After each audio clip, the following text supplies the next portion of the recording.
노력은 한 것 같아요. 국토부 입장에서는 저는 최선을 다했다라고 생각이 되는데, 자, 국토부 입장과 시장 수요자들의 입장은 좀 다르잖아요.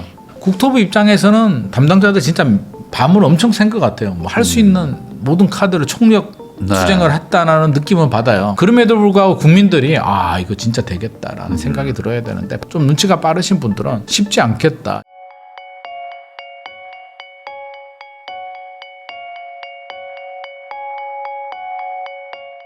안녕하세요. 부인남TV의 부인남입니다. 오늘은 김인만 소장님 모시고 최근 부동산 시장에 대해서 다양한 이야기 한번 나눠보도록 하겠습니다. 소장님 안녕하세요. 안녕하세요. 네, 또 이제 마침 부동산 대책이 발표된 직후에 또 모셨습니다. 우리 6.27 대책 발표되자마자 제가 한 것 같은데. 그래가지고 네네. 사실 이번에 대책을 다들 조금 지켜보고 나서 뭔가 판단을 해야겠다라고 생각하던 분들이 좀 있었거든요. 많았죠. 네, 그래서 이번에 또 시간을 계속 좀 이렇게 딜레이가 되지만 네. 뭐 심사숙고해서 발표하겠다 이런 그 뉘앙스가 많이 느껴졌었는데 어쨌든 발표가 됐습니다. 뭐 네. 전체적으로 이 대책에 대해서 어떻게 평가하시는지. 우리가 좀 기대를 했잖아요. 네. 저만 기대를 했나요? 아니 뭐 저도 조금 대통령께서 6.27은 이제 맛보기라고 했으니까 이게 메인 디시가 아닐까라는 생각을 저는 가지고 있었고요. 왜냐하면 이번 대책이 저는 굉장히 중요한 의미를 가지고 있다고 생각하는데 네. 뭐 여러 가지 이유는 많습니다. 뭐 금리 인하도 있고 뭐 여러 가지 이유들이 있는데 뭐 집값이 떨어지려면 일단 집주인들이 급매로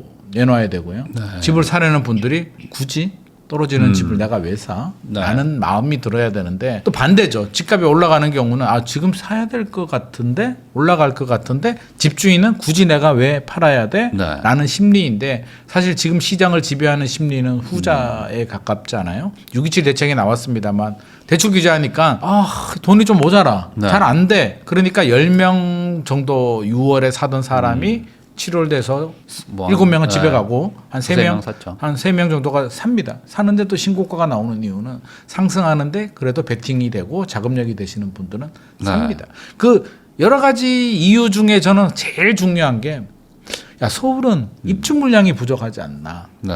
우리가 수요와 공급이잖아요. 단기 부동산 전망은 뭐 틀릴 수 있죠. 우리도 맨날 틀리는 이유가 금리가 언제 어떻게 내릴지도 모르겠고 정책이 어떻게 될지도 모르겠고 경제 상황이 어떻게 네. 될지도 모르겠고 여러 가지가 단기 전망은 변수에 따라서 틀릴 수는 있는데 장기 전망을 보게 되면 수요가 많고 공급이 부족한 지역은 올라갈 수밖에 없잖아라는 아주 심플한 원리를 우리 국민들은 대부분 다 알고 있죠. 그러면 자 서울을 보게 되면 서울이 어떻게 될까? 10년 후에 수요가 늘어날까 줄어들까? 수요라고 한다면 이제 뭐 인구가 될 수는 있는데 출산율은 줄어들지만 인구 이동 지방에서 양질 일자리를 찾아서 수도권으로 인구가 유입이 되고 있잖아요. 인구 유입에 최근에 가구수 분화를 보게 되면 지방은 가구수보다 주택이 더 많이 늘었는데 수도권 지역은 21만 호가 5년 동안 부족한 거로 나오잖아요. 네. 그러다 보면 수요는 충분해.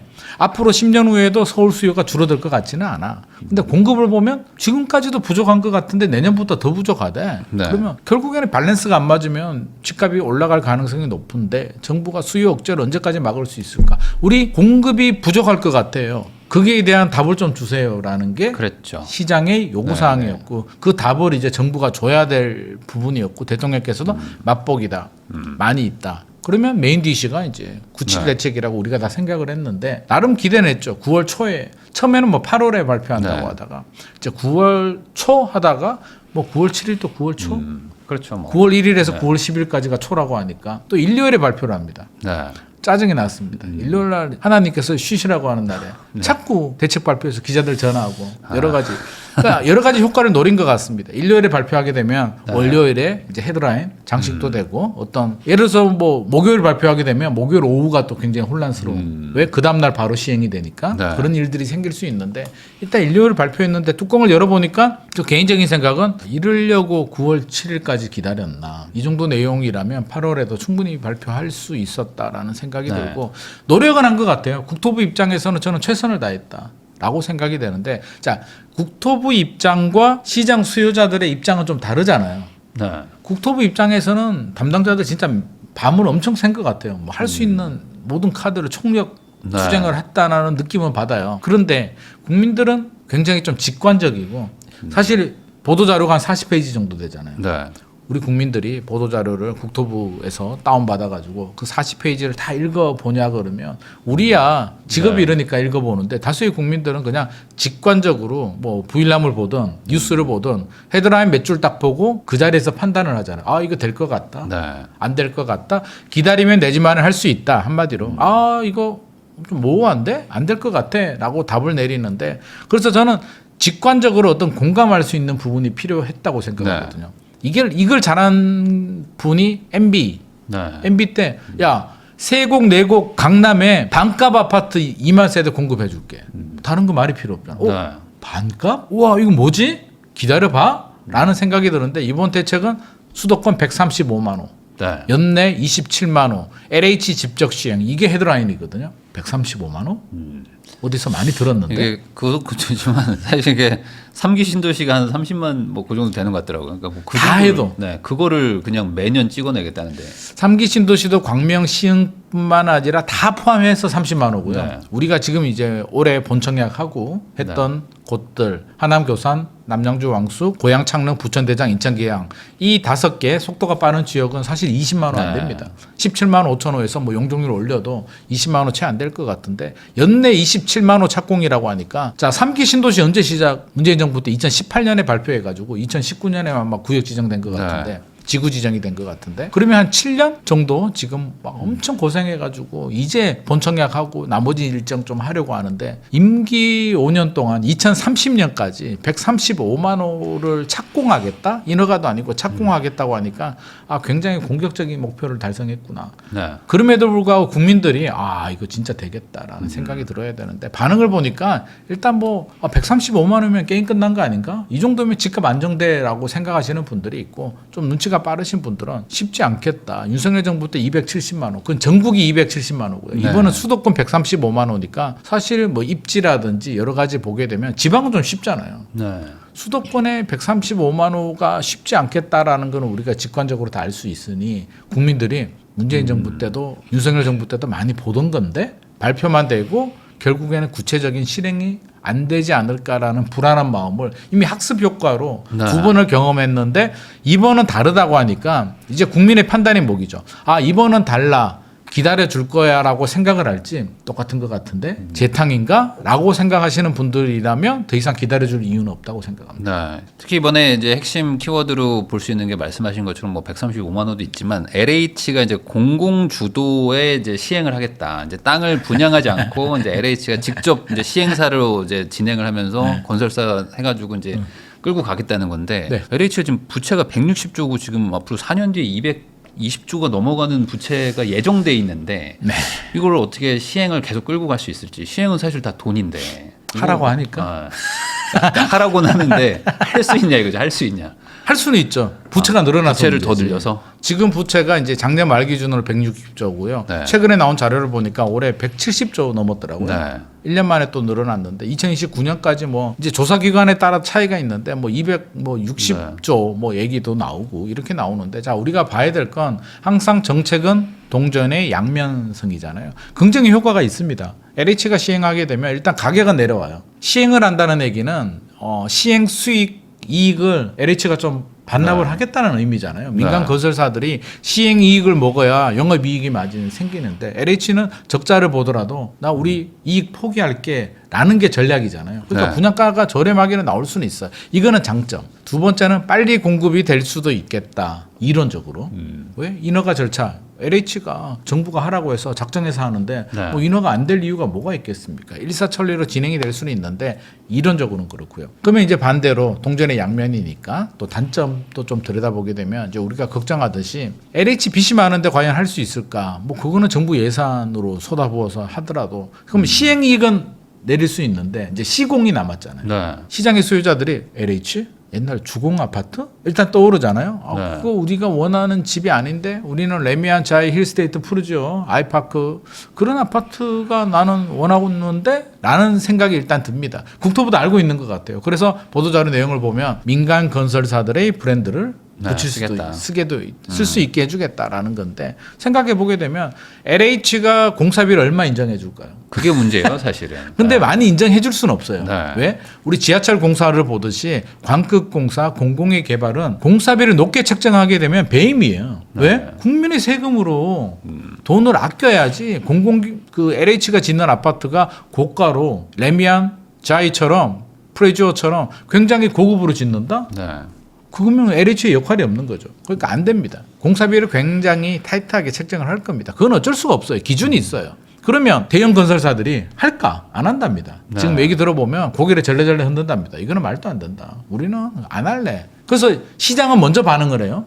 주식시장에서 뭐가 올랐냐면 중소건설사들 네. 주가가 올랐습니다. 왜? 어차피 대형 건설사들은 포기하니까 LH가 일거리를 주니까 어차피 일이 없는 중소건설사들은 반사 이익을 얻을 수는 있는데 중소건설사들 브랜드 붙이는 게 무슨 큰 의미가 있겠습니까? 그래서 퀄리티는 좀 포기해야 될 것 같고요. 네. 그냥 LH 아파트가 저렴하게 공급이 된다. 어디? 뭐 3기 신도시 같은데 6만 호입니다. LH가 직접 시행하는 게 6만 호니까 저는 아마 3기 신도시 중에 상당수 물량을 LH가 시행을 하는 방식으로 이제 할 것 같은데 우리는 무조건 뭐 비판만 하는 게 아니라 제가 네. 그럼 우리는 내 집 마련을 생각하시는 분들 입장에서는 그 이게 우리가 어떻게 해석을 해야 될까 자잖아요. 그러면 저는 괜찮다고 봐요. LH 시행 왜? 네. 자 판교 신도시 한번 예를 들면 네. 판교 신도시가 노무현 정부 시절에 LH가 시행을 하고 민간 건설사들이 공사를 했단 말이에요. 판교 신도시 아파트 가격이 지금 얼마예요? 엄청 올랐잖아요. 네. 분양가 대비. 그러니까 아파트 가치를 결정하는 건 입지, 교육, 교통,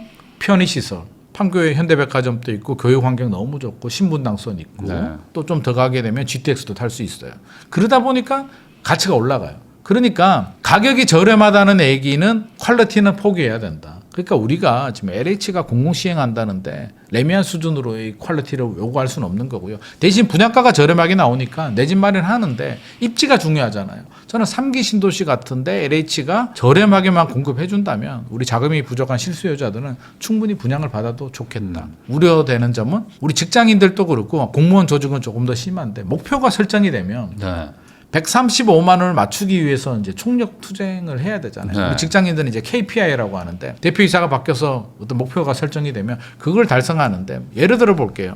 옆에 있는 A라는 친구는 나는 양보다 질이야. 역세권의 좋은 아파트는 나는 500호만 공급하겠어. 옆에 있는 B는 야 KPI가 설정이 됐는데 1,000호는 해야지. 둘 중에 누가 평가를 잘 받을까요? 아무래도 개수를 좀 개수지. 개수를 많이 한 사람이 받겠죠. 그렇죠. 정량적 평가를 하기 때문입니다. 그렇게 되면 제가 걱정되는 건 제가 말한 교통, 인프라, 뭐 주거 인프라가 좋은 곳들, 학교, 뭐 편의시설 이런 곳들에 짓는 것보다 오히려 외곽에 경쟁력이 떨어지는 곳에 또 이렇게 수를 늘리기 위한 그런 걸 할까봐 사실은 걱정이 돼요. 그래서 제발 그러지 말고 숫자를 좀 줄이더라도 좋은 주거 인프라에 저렴하게 공급이 된다면 우리 시장 수요자들이 또 만족하는 가격이 중요하니까. 이게 항상 이 뭐랄까 정부 주도로 가면은 항상 몇 천호 공급했냐 이게 또 핵심이 되다 보니까. 그러니까요. 저는 제발 좀 그런 거. 이제 평수가 막 작아지잖아요. 막 7평, 평수도 작아지고 8평. 입지가 안 좋아지고 이제 그런 일들이 생기는 거죠. 퀄리티도 안 좋아지고요. 네. 그래도 어쨌든 뭐 공급을 한다고 하면은 뭐 안 하는 것보다는 나은데 요번에 또 이제 문제가 이제 공공성을 강화하겠다. 약간 네. 이런 그 단어들이 계속 나오거든요. 공공이 공공성을 주도죠. 네. 강화한 거에 한해서 뭐 민간도 지원을 해준다. 이런 식의 그 보고서 내용들이 있습니다. 네. 그러니까 공공성 강화라는 거를 어떻게 해석을 해야 되냐. 이거 철학 아닐까요? 돌이켜 보게 되면 진보라고 네. 이제 평가를 하자면 노무현 정부, 문재인 정부, 이제 이재명 정부, 뭐 더불어민주당이 이제 집권 여당이 되는 그런 집권 기간인데 항상 공공이라는 말이 나왔어요. 그래서 노무현 정부 시절에는 위례 신도시도 네.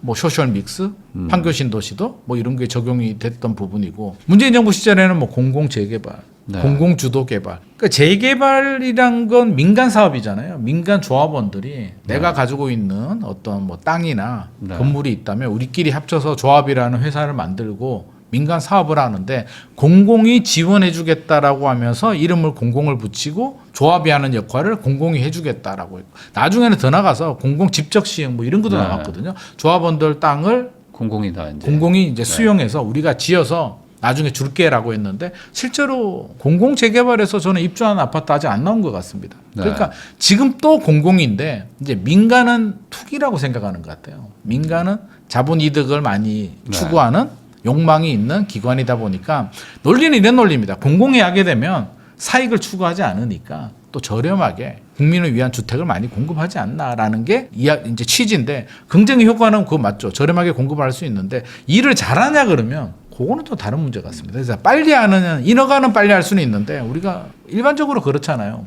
뭐 방송 가니까 어떤 교수님이 그 말씀을 하시더라고요. 어떤 부동산 알리리사에서 어떤 그 앱 부동산 앱을 개발하는데 2억 정도 들었다고 합니다. 공공에서 그 비슷한 걸 개발했는데 20억이 들었다. 이미 금액도 10배가 차이 나고 실제로 그 부동산 알리사 앱은 지금도 유용하게 계속 업그레이드가 되면서 사용을 하는데 공공 앱은 중단됐다고 합니다. 이게 저는 단적으로 보여주는 예라고 보거든요. 민간은 돈을 벌기 위해서 돈은 추구하지만 돈을 벌기 위해서 악착같이 하잖아요. 특히 이제 대형 주식회사 같은 경우는 요즘 주주의 권한이 엄청나게 강화되고 있기 때문에 주주를 위해서라도 영업이익을 올려야 되고 배당도 해야 되고 최선을 다해서 일하는데 공공기관이라는 건 사실 제가 공공기관의 당사자라도 안전 보장되고 정년 보장되고 업무 시간 안에 순환 근무를 또 하고 그러면 그 담당자들이 어떤 그 절박함 그 열심히 하는 부분에 대해서는 저는 좀 다르지 않나. 그래서 가격은 저렴하게 나올 수는 있겠으나 빨리 한다는 점에서는 빨리 되지는 않을 것 같습니다. 단 3기 신도시는 이미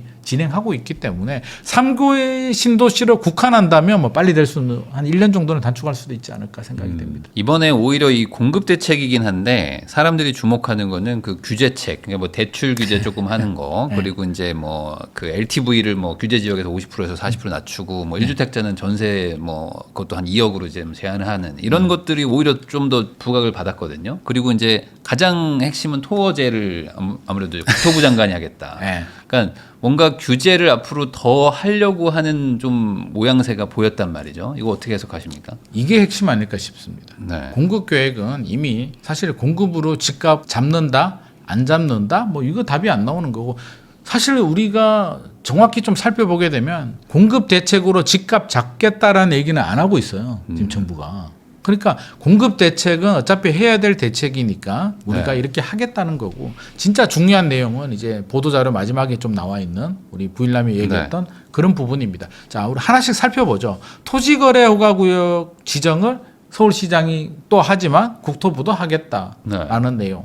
그리고 LTV 40%로 줄이겠다. 50에서 40%로. 매입 임대 대출 제로 제한해버리겠다. 1주택자들 전세대출 2억까지만 나오게 해주겠다라는 내용인데 이거는 어떤 의미가 내포가 되냐면 공급 대책으로 집값 잡지 못한다는 게 이제 이미 시인했습니다. 공급 대책으로 집값이 안정될 것 같으면 이런 게 필요 없잖아요. 뭐하러 지금 규제를 뭐하러 합니까? 알아서 잘 돌아가고 집값이 안정되는데 그 얘기는 여차하면 집값이 다시 반등할 수도 있겠고 반등한다면 우리는 어떤 카드를 꺼내들어야 되지? 토지거래 허가구역 같은 경우도 이제 만들어 두는 거잖아요.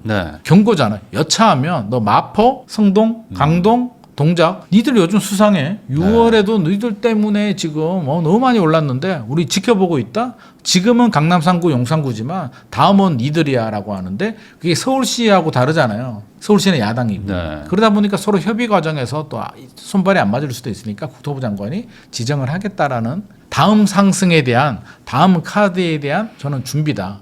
라고 생각이 되고요. 또 LTV 40%를 가지고 이제 의견이 분분합니다. 야, 강남에서 어차피 627 대책으로 6억밖에 대출이 안 나오는데 고가 아파트 시장에 40%가 무슨 의미가 있냐. 6억이면 LTV 20%도 안 되는 거 아니냐. 고가 아파트 시장은 그런데 고가가 아닌 시장. 저는 이게 뭘 내포하냐면 역시나 또 마포 성동, 강동, 동작을 의미하는 거야. 다음에 니들 토지거래 허가뿐만 아니라 규제 지역도 지정을 할 거야. 지정을 하게 되면 그 지역이 이번 LTV 40%가 딱 걸리는 아파트가 15억 이하 아파트들이거든요. 그러니까 15억 이하 되는 한강벨트 지역을 다음에 규제할 거니까 이미 거기에 따른 초석을 지금 미리 만들어 두는 것이 아닌가라는 생각이 들어요. 그래서 이미 밑작업은 시작이 됐다. 요거는 이번 대책이 이제 두 번째 대책이죠. 627 대책 나오고 97 대책이 나왔는데 집값이 반등하게 되면 이제 세 번째 대책에서는 이걸 좀 더 구체화하는 방안. 규제 지역, 토지거래구역 지정하고 전세 대출도 살짝 1주택자가 전세 가는 경우에 2억이라고 했잖아요. 살짝 뭐 우리가 좀 알고 있는 내용에서 조금 약간 약한 부분. 우리는 세입자한테 전세 대출 다 DSR 적용할 줄 알았는데 일단 안 했잖아요. 그러니까 1주택자만 우선은 조금 강화했습니다. 정책은 명분이 중요하거든요. 왜 명분이 중요하냐면 지금 서울시 그 주택 상승률 통계를 보게 되면 한참 올라가다가 6.27 대책 발표가 되고 한국부동산원은 0.08까지 떨어졌거든요. 네. 녹화일 기준으로 0.43에서 0.08인데 2주 연속 0.08이고요. 0.1, 0.9, 0.08, 0.08 이렇게 가고 있단 말이에요. 이런 상황에서 갑자기 세입자한테 규제로 꽝 때린다? 그럼 세입자들이 아니 무슨 소리야? 집값 안정되고 있는데 니들 왜 이래? 네. 내년에 지방선거도 있는데. 그러니까 일단 1주택자는 야 니들 집 있는데 왜 전세 대출을 받니? 너 갭 투자하는 거 아니야? 라는 명분이 있기 때문에 1주택자를 먼저 시행을 한 거고요. 여기서 집값이 올라가게 되면 야 우리 안 하려고 했는데 세입자한테 좀 미안하긴 한데 집값이 네. 올라가니까 어쩔 수 없다. 전세 가격이 올라가게 되면 매매 가격을 밀어 올릴 수도 있으니 DSR 적용해야겠다. 캡 네. 뭐 2억이든 3억이든 하겠다라는 게 또 다음 3차 대책에 포함될 내용인 것 같습니다. 그래서 이번은 여러 가지 주택시장 상황과 고려해서 일단 3차 대책의 밑밥을 좀 깐 것이 아닌가. 저는 그렇게 생각을 하고 있습니다.